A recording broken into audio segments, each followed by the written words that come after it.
Welcome to Chemical Engineering YouTube channel. This is Group 4 and we are presenting on impulse turbine. For today's presentation, we will be talking about introduction to impulse turbines, the working principle of impulse turbine, the applications of impulse turbine, and application of the first law of thermodynamics in impulse turbines. Now, what then is an impulse turbine? An impulse turbine is a type of hydraulic turbine used to convert the kinetic energy of a high-velocity fluid into mechanical energy, which is then harnessed to drive a generator or other mechanical devices. Unlike reaction turbines that rely on changes in fluid pressure as it passes through the blades, impulse turbines work on the principle of directing a high-speed jet of water or steam onto a series of specially shaped buckets or blades.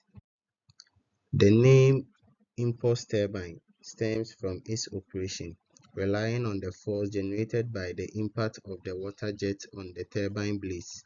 Water strikes the blades tangentially within impulse turbines, leading to its alternate name, the tangential turbine. These turbines are well suited for scenarios with high head and low flow rates, where the water's elevated position creates increased pressure.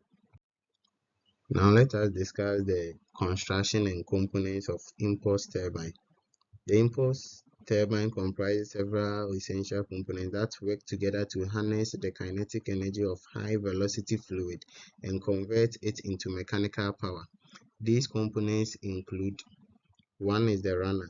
A runner is a circular disc mounted on the rotating shaft known as the rotor, made from high-strength stainless steel or cast iron to withstand the turbine load. Two are buckets or blades. A cap or spoon-shaped blades bolted onto the runner's periphery, designed to efficiently capture and utilize the high-pressure fluid's energy. Three is the nozzle, which directs the high-velocity fluid or water from the high heads towards the buckets on the runner, increasing the fluid's kinetic energy and guiding it in a specific direction. The next is the spear valve. It's a conical structure moving in and out within the nozzle to regulate the water flow and its impact on the bucket. The fifth component is the casing, which is made up of cast iron.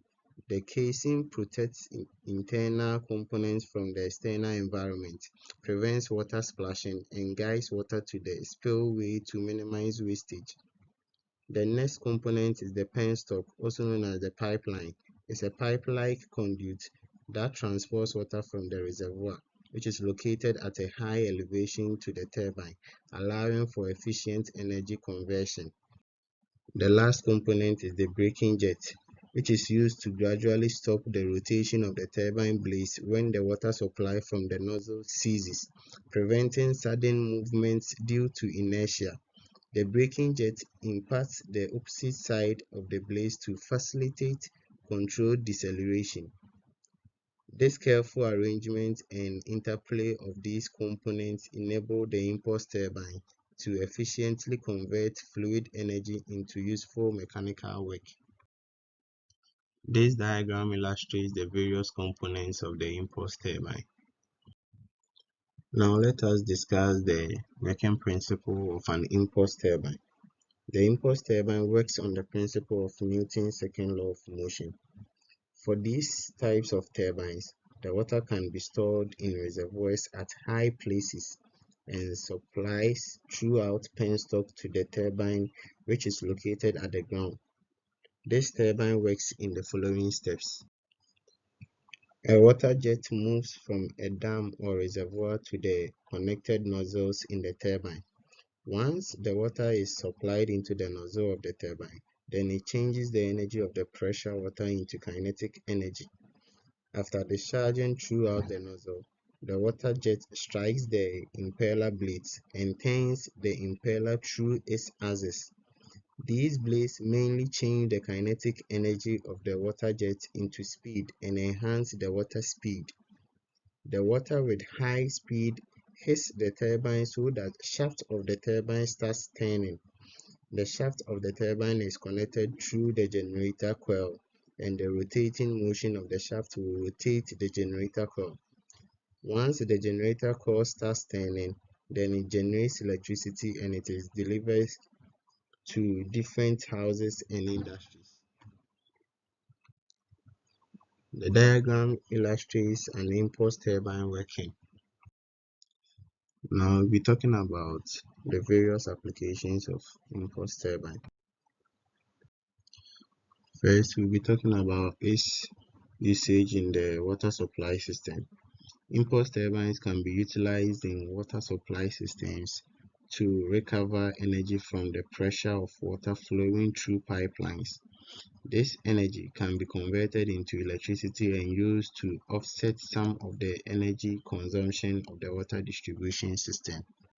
Secondly, it is used in hydropower plants. Impulse turbines are extensively used in hydroelectric power plants to harness the potential energy of flowing or falling water. They are particularly suitable for high head scenarios where water pressure is significant, enabling efficient power generation. Impulse turbine is also employed in electricity generation. The primary application of the impulse turbine is to generate electrical energy. As high-velocity sprays of water or steam impinge on the turbine blades, they spin the rotor, converting the kinetic energy into mechanical energy, which is further transformed into electricity. This electricity is supplied to households and industries for various purposes. The last and not least is how it is used in pumped storage hydropower. In pumped storage hydropower systems, impulse turbines play a crucial role in reversing the flow of water during off-peak hours. Excess electricity is used to pump water from a lower reservoir to a higher one. During peak demand, the stored water is released through the turbine to generate electricity. So I'll be talking about how the first law of thermodynamics applies to impulse turbine. The first law of thermodynamics states that energy cannot be created or destroyed, only converted from one form to another. An impulse turbine primarily relies on high-velocity steam jets impacting blades to generate rotational motion. How energy is conserved and transferred. Energy in an impulse turbine follows a sequential conversion process. Conversion of heat energy to kinetic energy (nozzle). Steam enters the nozzle at high temperature and pressure. The nozzle expands the steam isentropically, converting enthalpy, which is also thermal energy, into kinetic energy. The velocity of steam increases significantly. An equation showing the conservation of energy at the nozzles. H1 plus C1 squared over 2 equal to H2 plus C2 squared over 2, where H1 and H2 are the enthalpy at nozzle entry and exit. C1 and C2 are the absolute velocity of steam at entry and exit. Since nozzle expansion is isotropic, enthalpy decreases while velocity increases. Conversion of kinetic energy to mechanical energy, which is the blades. Steam enters the nozzle at high pressure and temperature. The nozzle expands the steam isentropically, converting enthalpy into kinetic energy. The velocity of the steam increases significantly, applying the Euler turbine equation, which is W is equal to U into bracket VW1 minus VW2, where U is the blade speed, VW1 is whirl component of steam velocity at blade entry, VW2 is whirl component at blade exit. The larger difference between VW1 and VW2, the more energy is transferred to the rotor. Conservation of energy in the flow.